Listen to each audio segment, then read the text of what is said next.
So Tim Draper, an early Bitcoin enthusiast, says you'll be able to buy Big Macs and lattes with crypto sooner than you think. He's a venture capitalist, and he says, "Hey Quinton, good to see you again. This is just going to be a short scope, and I'll be back."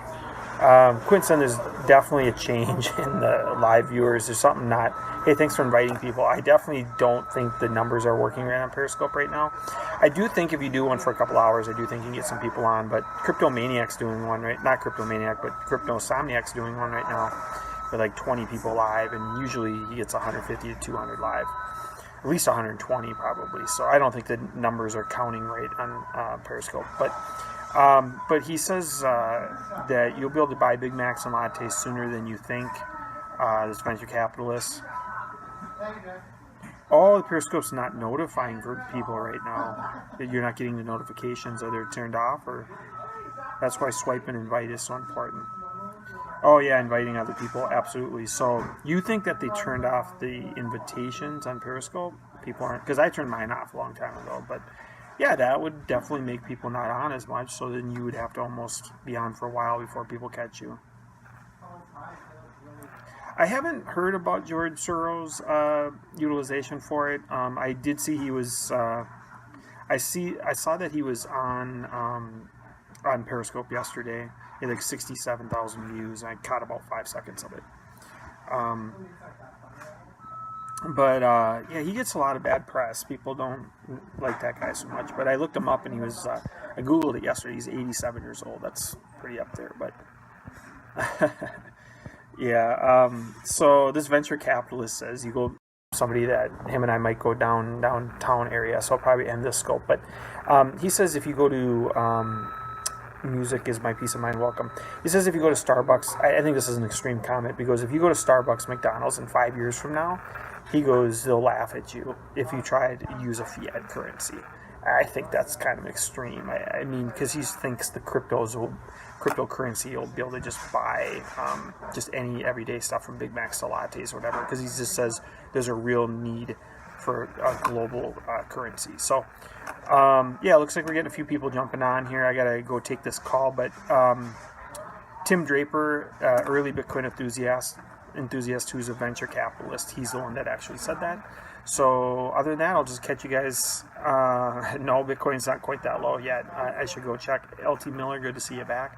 But yeah, it has jumped down. It looks like Rob's back on under a different name again. Rob runs Tales from the Crypto. You guys should check him out.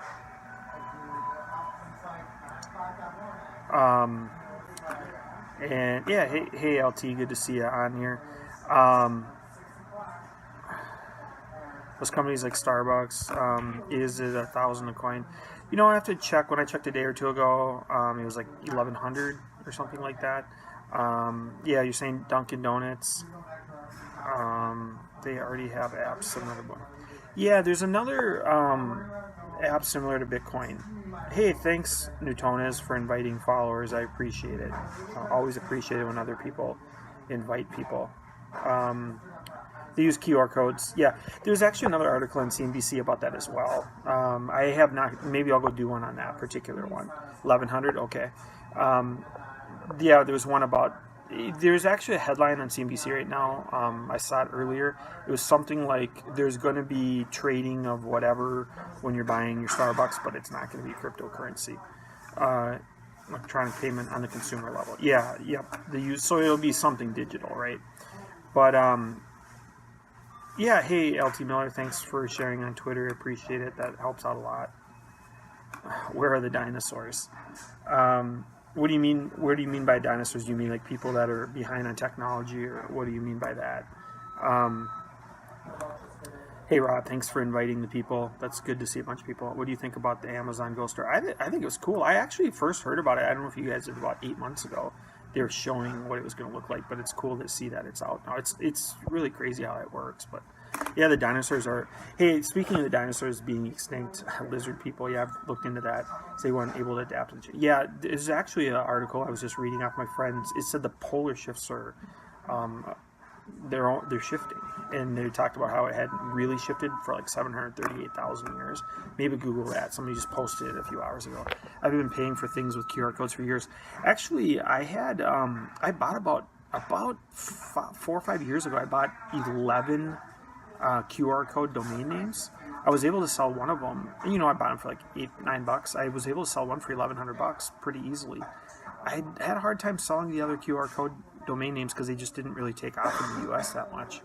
All the companies utilize a crypto-like payment system. Okay, yeah. I just don't feel like the QR codes took off in the US that much. I heard they were like, oh, I'm sorry about the last one, Ron, is the most, whatever. I totally missed that.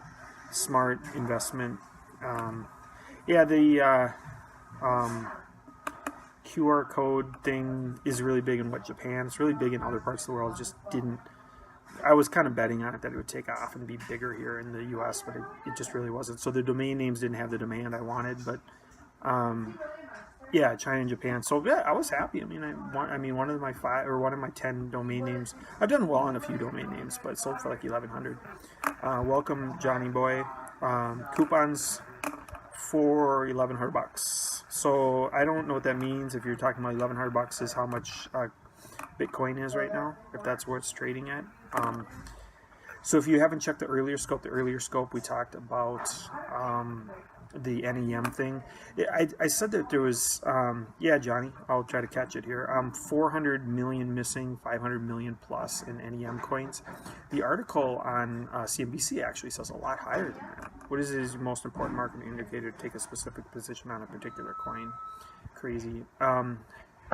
That's a good question. See what Rob thinks on that too. I mean, I like the idea if you've seen something go up and down a lot and it looks like it's at a dip or a discount. I personally like that. I like the underlying technology long term too. A friend of mine has a few of the coins and was told that they were worth 11K. Yeah, the Bitcoin's at 11K now. Is Robinhood stealing from the rich and giving to the poor? I think so, by having people save on the coin cost. That's kind of the idea, I think, behind that, is like, let's make the trades free. And because I mean, I study zerohedge.com a lot, the macroeconomics and how there's this wealth inequality nowadays. It said like 84% of the people own 1% of the people own 84% of the wealth, and so there's a lot of wealth inequality right now. They definitely undercut Coinbase on the fees. So there's this idea of like, hey, cryptocurrency is a chance for like a younger generation, or maybe the millennials, or maybe the people that have all this college debt to be able to get money like the wealthy. Are they still looking at going low down to 8 to 9K, or do we hold out and stay above it? I think anything's possible. Yeah, I love the 80-20 principle. Love it. Anything is possible with how much it can get dip. I believe it's called Puerto Rico principle.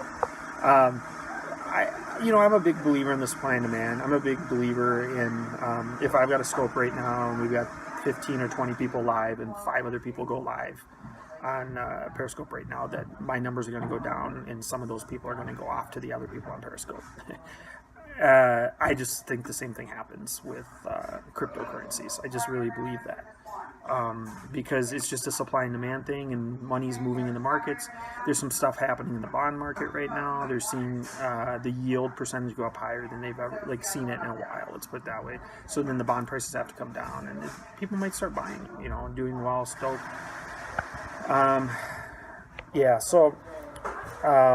We're getting some good people joining here. It looks good. So you were basically talking about trading in a particular corridor, technical. I know some people in the stock market. I know a lot more people from the real estate world. Hey, Carter, thanks for inviting people. I appreciate it. I know people in the real estate world, people that are long-term investors. I met with a guy yesterday who's been in real estate for a very long time. He's just a few blocks from where I live. Work with another agent that's his broker, and he's like the largest broker office in Minnesota, and I've known him for like 5-6 years, and we had a really good conversation, and it's just built on networking and relationships, and we have a lot of mutual friends, and it's just a much longer term game. He has like about 650 agents. We're going to be doing some videos over there as well. And I just feel like real estate investors have a much longer term game as far as like the cycles up and down of 7 to 8 year cycles and stuff. And I just feel like this whole crypto thing is more of these up and down cycles every week or two. And it's just it's a different game. So, I mean, you have to look at it from a longer term perspective than just guessing how to jump in and jump out. I mean, look at the news, like what's causing it to go up, you know. I don't know. I mean, Rob, what's your opinion on the whole NEM thing? I mean, some people would say like they maybe get scared to get out of NEM because of all the hacks, but it could remove some of them in circulation, right? Yeah, crypto is constant transactions. I feel like that about the currency exchanges too, and the forex and all that. Yeah, real estate's is definitely a long cycle for sure. The 30-year fixed loan is a longer. The Google coin is worth over 12K. Oh, I just Googled. Okay, you just Googled it, 12K. Yeah, I think NEM will bounce up. 30 seconds will show more. Yeah, absolutely, it'll show more volatility. I see real estate as a 7 to 8 year one. You know, some people should hold a house for 30 years, but what we're seeing a lot of the times is the market is somehow tied to even the stock market, and it, to a degree, the economy, and you know, we see that goes up and down maybe every 7 or 8 years or something like that. A million years, put it on a graph, it will look like crypto. It's all relative. Yeah, good point. Good point. If you did it over a long period of time. So yeah, I mean, it is important to time some of the cycles within our lifetime. In trying not to, because as Warren Buffett or anybody else would say, is like if you lose 50% of your money, you have to get 100% back to break even. Do you think any of these hacks affect XRP value in terms of bank interest? I don't know what you mean by that. If you mean like the banks have interest to continue to go with XRP and Ripple because of some of the hacks and some of that stuff, if they're concerned about the hacks. I'm not sure if that's what you mean by that. Hey, Andy, welcome. Good to see you.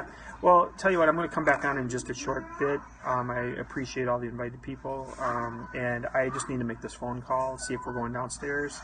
I mean downtown, not downstairs, downtown, and then I'll get back on it at Skelving 2% every time with a leverage and with a stop loss.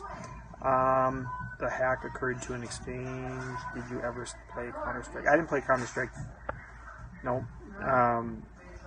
That other earlier question, I wasn't, the scalping one or the one before that, I don't think had enough time to actually think about how to answer that one. Okay, I'll see you guys in just a bit.